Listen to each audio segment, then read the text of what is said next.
Assalamualaikum warahmatullahi wabarakatuh. Halo sahabat Promkes, penonton setia program Tanya Ahli.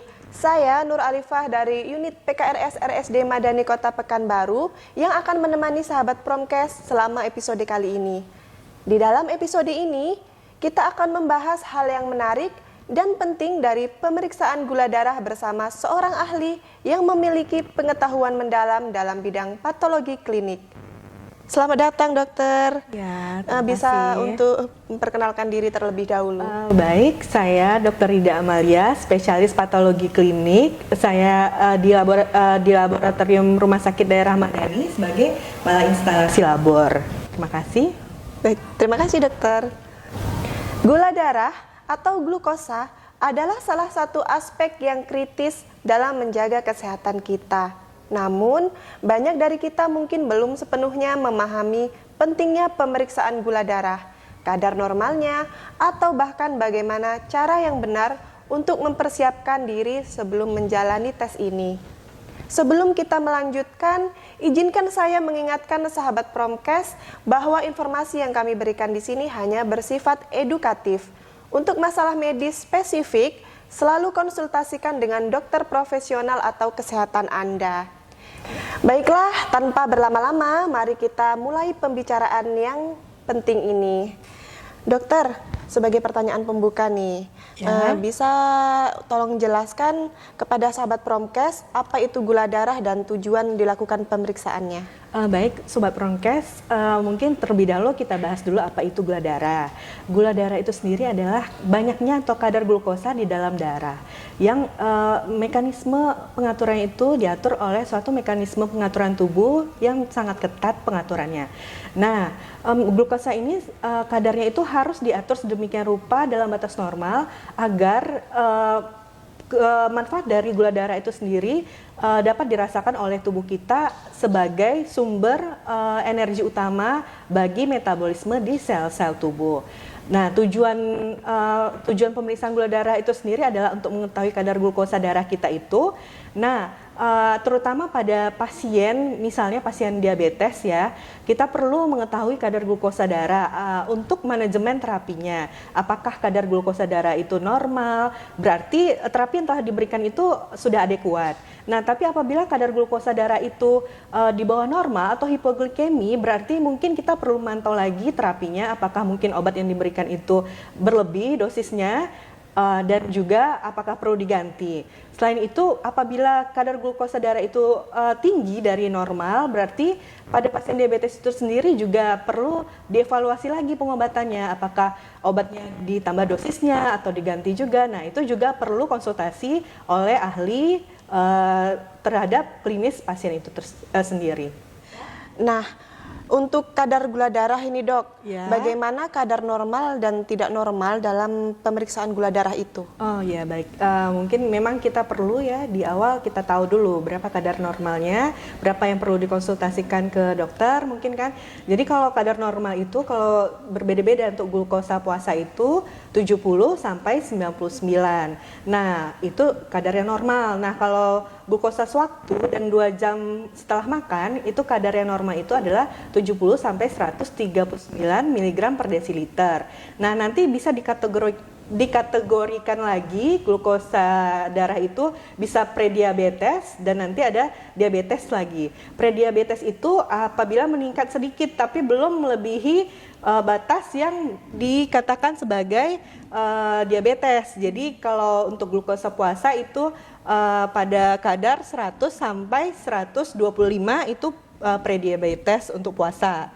Tapi untuk sewaktu itu kadarnya adalah 100 sampai 139 sampai 199. Jadi nanti kalau sewaktu itu di atas 200 sudah diabetes dikatakan. Nanti kalau glukosa puasa itu di atas 125 itu sudah diabetes. Jadi 126 didapatkan itu sudah diabetes begitu. Kemudian nih dok, tadi kan ada tentang gula darah sewaktu, gula darah puasa, dan gula darah 2 jam setelah makan. Ya, benar. Jadi bagaimana sebenarnya perbedaan dari masing-masing pemeriksaan tersebut dalam diagnosis atau pemantauan kondisi kesehatan kita? Untuk diagnosis dan terapi glukosa darah puasa sewaktu dan glukosa 2 jam setelah makan itu kegunaannya sama saja. Cuman klinisi bisa memilihnya apakah pasien akan diperiksa glukosa darah puasa sewaktu atau 2 jam setelah makan dengan tata caranya tersendiri. Kalau untuk glukosa darah puasa tentu dia harus mencukupkan puasanya minimal 8 jam. Boleh 8 sampai 12 jam. Nah, untuk glukosa darah sewaktu bisa diperiksa kapan saja. Dan itu bisa digunakan untuk diagnosis dan terapi pada pasien. Biasanya klinisi setelah pemeriksaan glukosa darah puasa dia akan melanjutkan dengan glukosa 2 jam setelah makan untuk memastikannya lagi. Jadi tata caranya tadi puasa minimal 8 jam, selanjutnya pasien dicek gula darah puasanya, selanjutnya diberi beban glukosa 75 gram. Setelah itu 2 jam setelah pemberian beban itu pasien tidak boleh beraktivitas fisik yang berat, jadi istirahat dan juga tidak merokok, dan pasien juga puasa 2 jam itu baru dicek glukosa 2 jam setelah makan, seperti itu. Mengapa dok penting untuk berpuasa sebelum melakukan pemeriksaan gula darah tersebut, dan bagaimana tata cara atau panduan sederhananya berpuasa sebelum tes?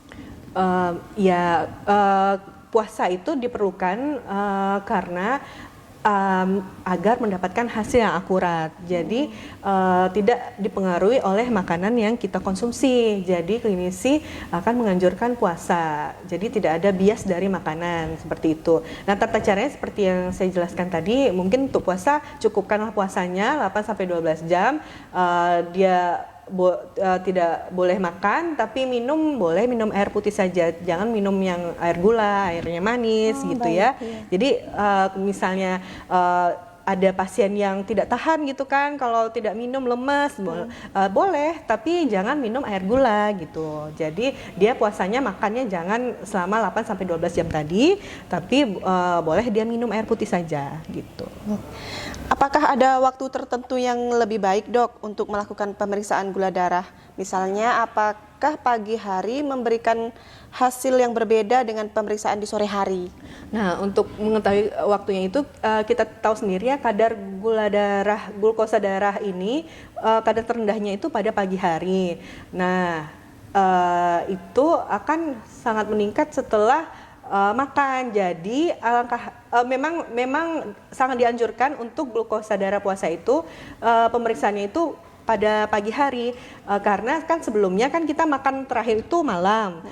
Jadi kita kan puasa 8 jam. Jadi anggap saja kita sebelum sarapan pagi aja gitu puasa. Jadi kan tidak menyiksa juga. Dan juga kadar glukosa darah itu kadar terendah itu pada pagi hari. Jadi memang lebih tepatnya makan terakhir itu malam, selanjutnya dia puasa 8 sampai 12 jam. Jadi dia jangan mengkonsumsi makanan apapun hingga pagi, cek gula darah puasa, baru setelah itu dia boleh makan. Nanti kalau dia mau lanjut dengan 2 jam setelah makan boleh, tapi pastikan dia juga istirahat dan juga tidak merokok. Jadi setelah 2 jam setelah makan itu baru dia cek gula darah setelah makan 2 jam.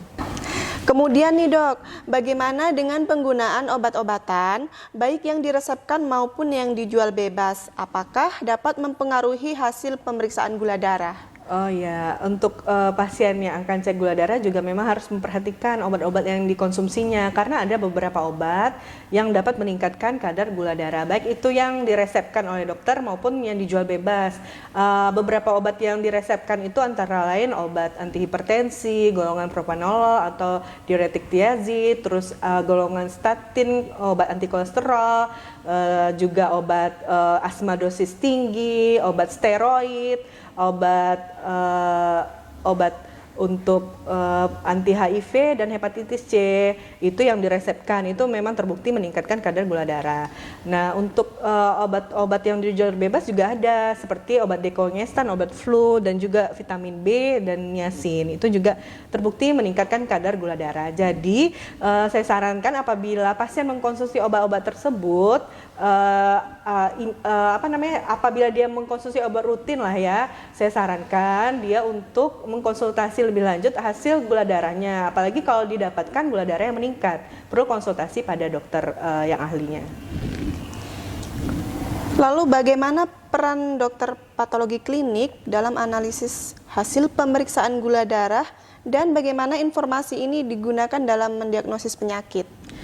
Baiklah, mungkin dokter patologi klinik itu sendiri saya gambarkan bahwa dokter patologi klinik itu berperan dalam memastikan hasil laboratorium itu akurat, tepat dan dapat dipercaya. Nah, dokter patologi klinik itu sendiri akan memperhatikan tahap-tahap pemeriksaan gula darah itu sendiri, baik dari mulai tahap preanalitik, analitik dan pasca analitik. Kalau untuk pemeriksaan gula darah, kami akan memastikan bahwa pasien itu cukup dulu puasanya, tata cara dari sampling pasien itu juga tepat, misalnya apakah dia diambil gula darah, sampel darahnya itu bukan pada infus yang dengan glukosa, itu kan sangat mempengaruhi hasil. Dan juga nanti pada saat pemeriksaannya dengan menggunakan alat, kami memastikan juga alat sudah terkalibrasi, sudah dengan kontrol kualitas alat yang benar. Dan juga nanti setelah tahap keluar hasil juga kita tidak serta-merta langsung mengeluarkan hasil, tapi kita juga akan tinjau apakah ini memang tepat pada pasiennya, jangan ada sampai tertukar sampling. Kan kita di rumah sakit ini banyak pasiennya ya, jadi kan kita harus identifikasi pasiennya apakah sudah tepat dan hasilnya itu tersampaikan dengan tepat juga ke pasien yang dituju, begitu. Baik dok, pertanyaan penutup nih, apakah ada tips atau saran untuk sahabat Promkes yang ingin melakukan pemeriksaan gula darah? Oh ya baik, untuk sahabat Promkes yang akan memeriksakan kadar gula darah, jadi saran dari saya itu pertama perhatikan dulu prosedur pemeriksaannya. Berarti kalau untuk cek gula darah puasa, pastikan puasanya cukup dan juga jangan beraktivitas fisik yang berat dan juga tidak merokok. Nah, juga bagi sahabat Promkes, saya anjurkan untuk pemeriksaan gula darah ini dilakukan di laboratorium yang akurat dan terpercaya, yang memperhatikan kontrol kualitas alat dan tahap-tahap pemeriksaan laboratorium, baik dari tahap preanalitik, analitik dan pasca analitiknya, agar didapatkan hasil yang akurat. Mungkin seperti itu. Terima kasih Dokter Rigda atas waktunya dan telah memberikan pengetahuannya yang berharga dalam episode kali ini. Pembicaraan kita tentang pemeriksaan gula darah telah memberikan pemahaman yang lebih baik tentang bagaimana tata cara dalam pemeriksaan gula darah. Bagi sahabat Promkes, kami berharap episode kali ini telah memberikan wawasan yang berharga dan menjawab sebagian besar pertanyaan sahabat Promkes tentang tata cara pemeriksaan gula darah.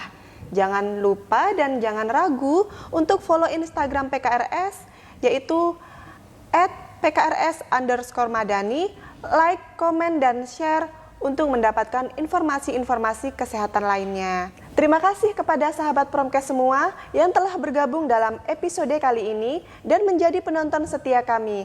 Semoga Anda semua tetap sehat dan bahagia. Sampai jumpa di episode berikutnya. Assalamualaikum warahmatullahi wabarakatuh. Salam sehat.